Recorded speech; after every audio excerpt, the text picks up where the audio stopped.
July 18, 1943, Leiston Airfield, Suffolk, England. Rain drizzled over the muddy runways of the 357th Fighter Group. Engines coughed, propellers spun reluctantly, and the smell of oil hung heavy in the damp English air. The ground crews worked in silence, their hands numb, their minds dulled by repetition. But somewhere in that gray morning haze, history was quietly shifting. Among the mechanics moving between the parked Mustangs was a man no one noticed at first glance. Sergeant William Bill Carter, a farm boy from Illinois who had grown up fixing tractors before the war.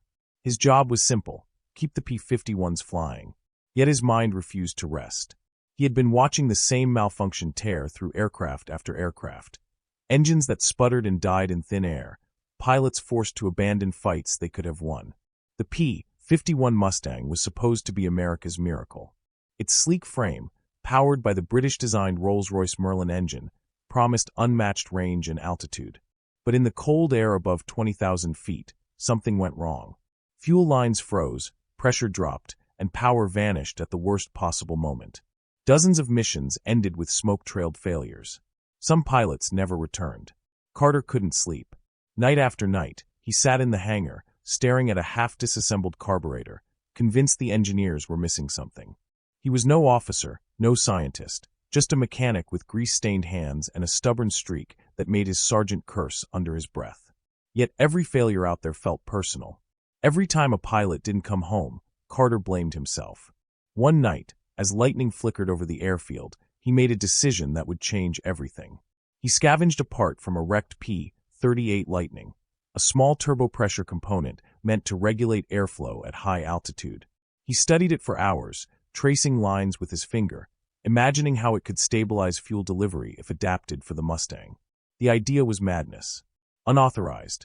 Dangerous. But Carter didn't ask for permission. He rigged a single Mustang under cover of darkness, splicing wires, rerouting lines, sealing everything with borrowed fittings. When dawn broke, his hands trembled as the engine came alive. The aircraft's roar was sharper, cleaner somehow, as if it had been waiting to breathe properly for the first time. That morning, a pilot from the 363rd Squadron volunteered for a short test flight. No one expected much.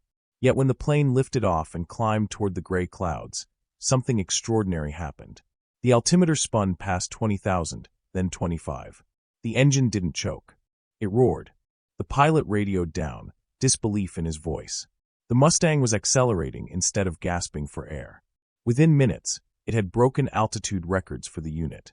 By the time it landed, half the airfield had gathered to watch. Carter stood silent, drenched in rain, his heart pounding. The commander inspected the logs and shook his head. Coincidence, he said. Remove the modification immediately. Regulations were clear: no field alterations without written authorization from North American Aviation. Carter was ordered to stand down. He obeyed outwardly. Inwardly, he refused to quit. He had seen the proof. His crazy fuel test had worked, and somewhere deep inside, he knew that single act of disobedience had unlocked a secret no engineer in a clean uniform had dared to try. That night, as the base slept, the storm returned. Carter sat alone beside the modified Mustang, rain dripping from the wingtips like sweat. The hangar echoed with distant thunder and the ticking of a cooling engine. He didn't yet know it, but in just a few weeks, the Luftwaffe would learn the name Mustang in a way it never had before. If you love true World War II stories like this, of forgotten heroes, dangerous experiments, and machines that changed history, hit subscribe now and tell me where in the world you're watching from. I read every single comment, and your support keeps these legends alive. Over the following days, pilots began whispering about the ghost Mustang, the one that could climb faster, turn tighter, and outrun the German fighters that stalked them. Some called it luck. Others called it divine intervention. But one thing was certain: that single aircraft was rewriting expectations. When the next mission was called a deep escort run into occupied France, the experimental Mustang flew among them. Over the city of Bremen, the formation ran into a swarm of Messerschmitt Bf 109s and Focke-Wulf 190s. The sky turned into a storm of tracers and flame. Every pilot fought for survival. Engines overheated, wings tore apart, and parachutes bloomed against black smoke. Only one plane broke through the chaos and returned to Leiston that day, the modified Mustang. Its fuselage was riddled with bullet holes, its canopy shattered, but the engine still hummed like it refused to die. When the pilot climbed out, his voice trembled with exhaustion. He said the engine never faltered, not once. Even after a direct hit to the wing, it kept pulling power, dragging him home across the channel when every gauge screamed empty. The mechanics gathered in stunned silence as Carter inspected the damage. His fix had worked again. The commander's tone changed from anger to curiosity. He called for a meeting, demanding a full report on the fuel experiment. Carter tried to explain, but the words tangled. He wasn't an engineer. He was a man who trusted what he saw and what he felt in his hands. The officers wrote notes, frowned, and dismissed him. But rumors travel faster than orders.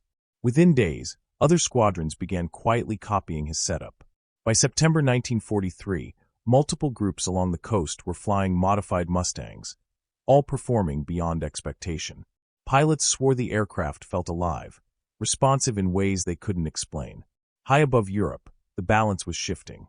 For the first time, Luftwaffe aces were encountering Mustangs that climbed with them, dove with them, and refused to stall in thin air. They were confused, frustrated, even afraid. Down below, Sergeant Carter worked in silence, knowing his secret had slipped beyond his control. He could only wonder how long before someone discovered what he had done, and whether the price of defiance would be worth the lives it saved. Autumn 1943. The rain had eased, but over England's eastern coast, the wind still carried the smell of fuel and damp grass. Leiston Airfield never slept. Mechanics crawled over engines long after sunset, and the distant hum of patrols returning from the continent echoed across the fields like thunder rolling in reverse. For Sergeant William "Bill" Carter, the days blurred into nights. His modification had spread beyond his control, quietly replicated from one hangar to another. No official order, no blueprint, just rumor and imitation. They called it Carter's fix, though never within earshot of officers. No one wanted to draw attention to the man who had broken regulations and somehow improved the Army Air Force's most prized fighter. Still, Carter kept his head down. The war was moving faster than paperwork, and he had learned that silence often protected more than words ever could.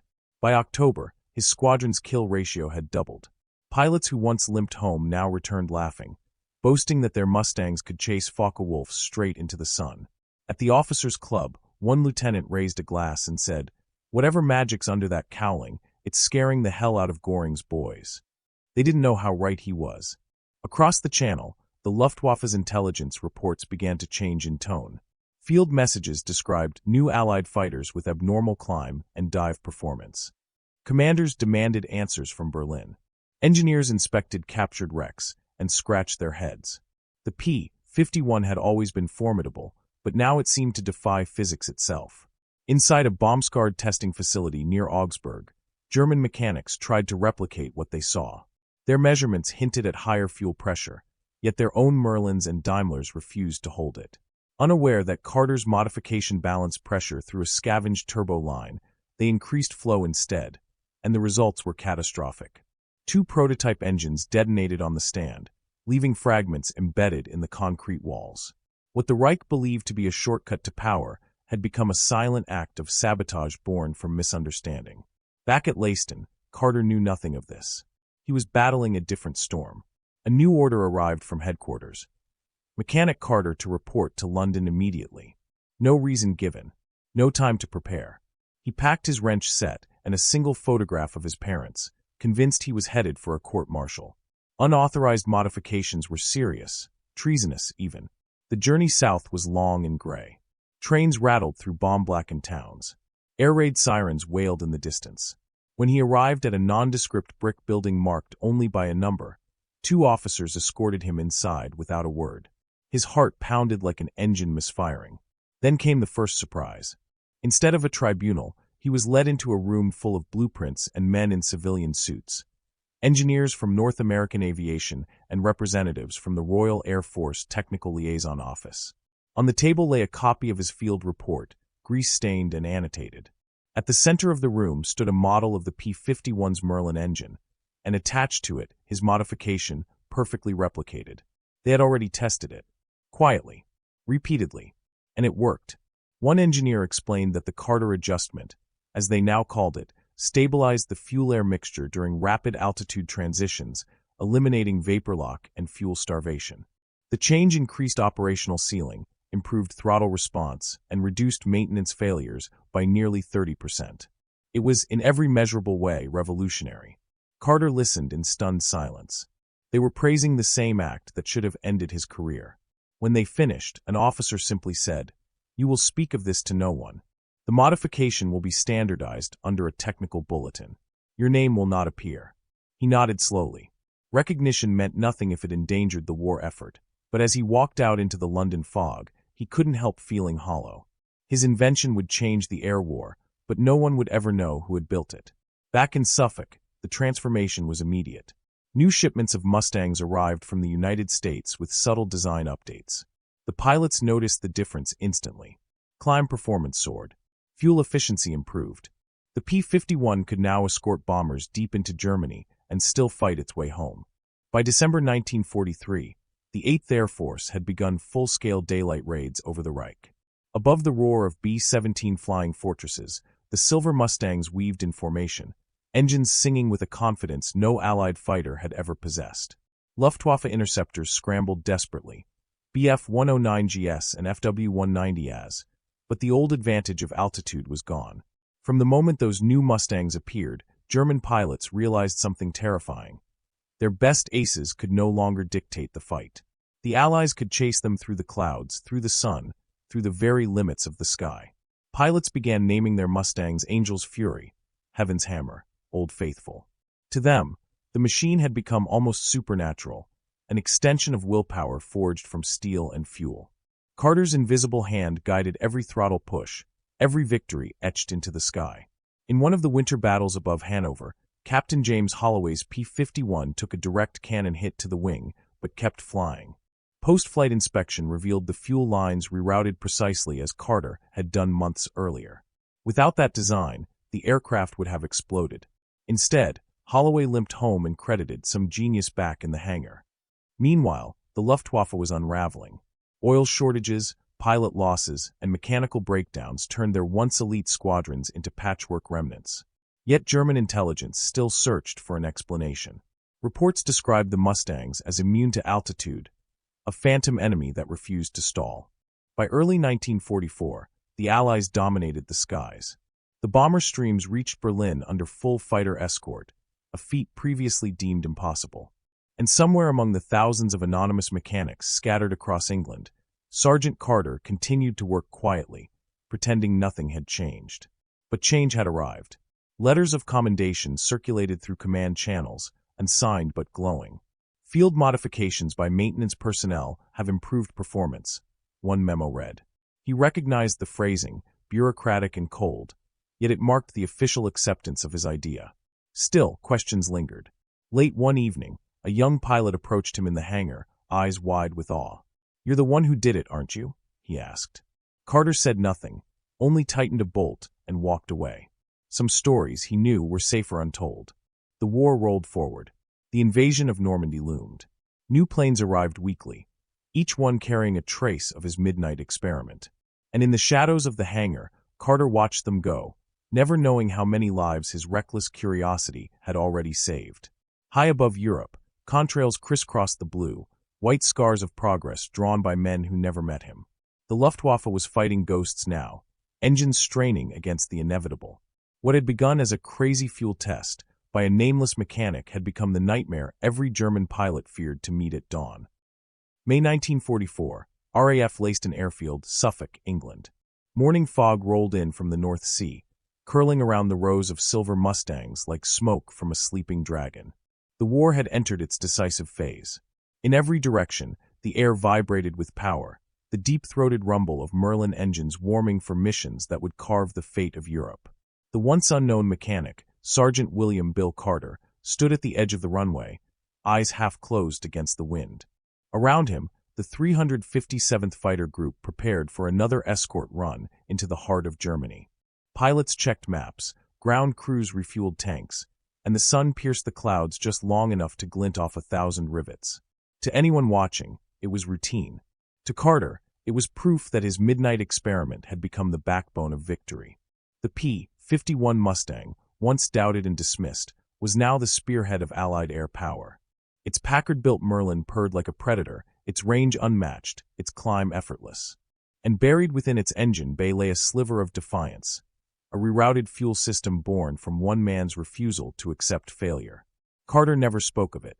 He simply kept working, adjusting pressures, swapping plugs, and ensuring every machine that left the hangar could outrun death for another day. The pilots trusted him without question. Some swore their lives depended on the way he tuned an engine. None knew they were right in ways they could never imagine. By late spring, the Allied offensive was unstoppable. Massive bomber formations, B-17 Flying Fortresses and B-24 Liberators, streamed across the channel in daylight, their shadows crawling over villages and forests. Above them, the P-51s danced like guardian angels.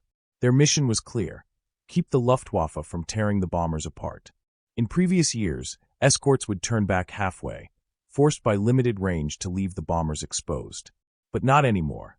Thanks to the Mustang's endurance, and the balance Carter's system gave the Merlin engine at altitude, fighters could stay all the way to Berlin and home again. The Luftwaffe's old advantage vanished overnight. Inside German command centers, frustration turned to panic. Reports described a new variant of the Mustang with extraordinary high-altitude performance. Analysts called it superstition. Pilots knew better. They had seen these silver shadows emerge from the sun, engines roaring long after German fuel injectors froze at 30,000 feet.